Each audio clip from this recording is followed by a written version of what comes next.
Hey everyone, Sumiho here. I know my channel is usually about navigating the corporate world with some energy, but if I'm honest with you today, I'm just running on absolute fumes.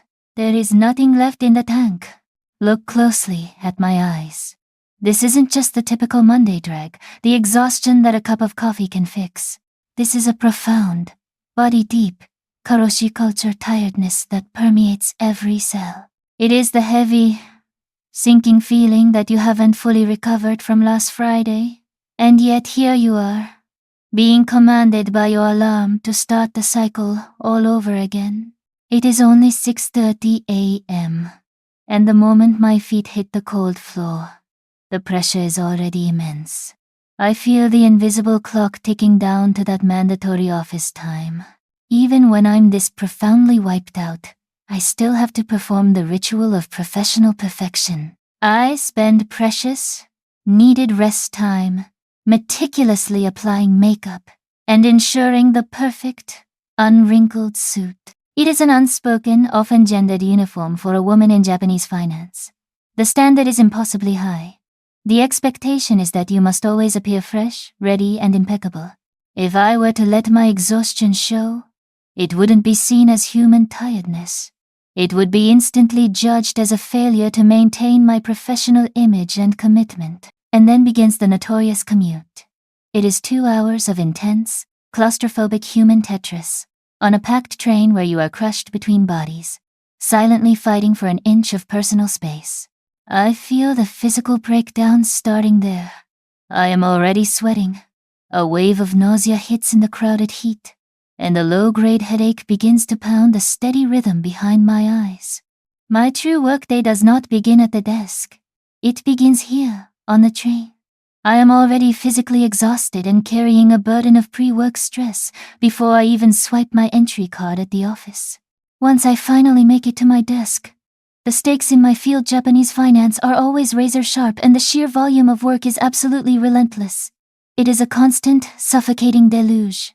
The first killer of the structured workday is that notorious, mandatory 8 a.m. arrival time. My contract says 9 a.m., but socially, the real start is always earlier. This extra 60 minutes is our first block of Service Zangyō, or unpaid labor. We use this precious time to meticulously prepare everything, ensuring the battlefield is clear before the managers walk in. Today, that meant I was focused on one thing. A 50-page client report that had to be flawless. I was checking every decimal, every footnote, every space. I had to scour that document for any possible minute typo. The pressure felt enormous, like holding a fragile object over a concrete floor. In this culture, a tiny mistake is never just personal. It is seen as reflecting badly on the integrity and capability of the entire team. So perfection is not a goal, it is the baseline. The second killer of the day's structure is the myth of the lunch break. It simply does not exist as a restorative moment. I will typically rush to the convenience store, grab an onigiri, and eat it quickly right at my desk, simultaneously scrolling through urgent emails. There is no change of scenery, no opportunity to genuinely disconnect and refresh my mental state. I am just quickly refueling the machine to get back into the stressful corporate race. And finally, the third most insidious killer, the subtle but absolutely constant gender pressure that defines how I am seen in the office. Just this morning, for instance, we had a major meeting. I was the one who personally spent days crunching the data and building 80% of the complex financial modeling for the client pitch. Yet, when the meeting was successfully wrapped up, the automatic, unspoken assignment fell to me. I was expected to gather the cups, rush to the communal kitchen, and meticulously pour the green tea for the senior gentleman. It's not just the task itself, it's the quiet implication. During the professional discussion, when I offered a crucial point about the complex derivatives, the senior male partner nodded politely, but instantly turned to address the male manager next to me. It is a profound, constant, and exhausting form of professional erasure. You are forced to work twice as hard to achieve half the acknowledgement, simply due to gender. And then the official clock strikes 5:30 p.m. The technical end of the scheduled workday. Does anyone move? No.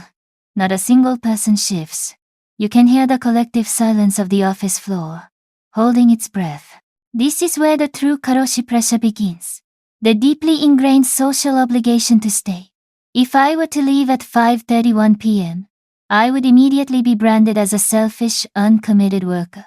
This unspoken group pressure operates like a physical, heavy weight pinning me to my chair, forcing me to remain until the socially acceptable time to exit, which is usually 8:30 p.m. or even later.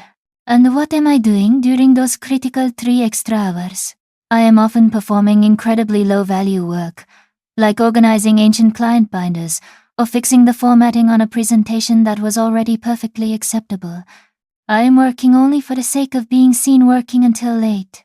By the time I finally manage to stand up and leave, the profound physical decline has truly begun. By the time I finally manage to stand up and leave, the profound physical decline has truly begun. My neck is stiff, my vision is blurry, and I've developed a constant, throbbing, low-grade headache. But the loneliness is often the worst part. I get back on that packed train around 9 p.m., and I look around at all the other tired, silent faces. We are all participating in this grueling, unspoken pact of mutual suffering, moving slowly and mechanically toward our separate homes. I eventually drag myself through my door around 10:30 p.m., and there is absolutely zero energy left for anything personal. My feet hurt so badly, I just want to sit down and quietly weep. There is no time for fitness, no energy for quality, slow meal prep, and certainly no capacity to genuinely connect with friends or pursue a hobby. That is the ultimate theft of the Karoshi culture. It does not just steal my time. It fundamentally steals my personal identity. I stop being Sumiho, the individual with complex dreams and hobbies, and become merely Sumiho, the exhausted worker who exists only to repeat the soul-crushing cycle tomorrow. My life feels like a painful balance sheet, and the debt column, the overwhelming cost to my long-term health, is getting dangerously, frighteningly high. But this is where we pivot. We cannot fix the entire corporate system today, but we absolutely can build small, sturdy lifeboats for ourselves to survive this current. So here are my final secrets. Implement the 15-minute recovery nap when you get home. Use noise-canceling headphones to optimize your commute time as personal sanctuary. Be strategic about skipping the Nomikai, and always pay back that vital weekend sleep debt. You are surviving a system designed to consume you. Thank you for watching, and please, take care of your body today.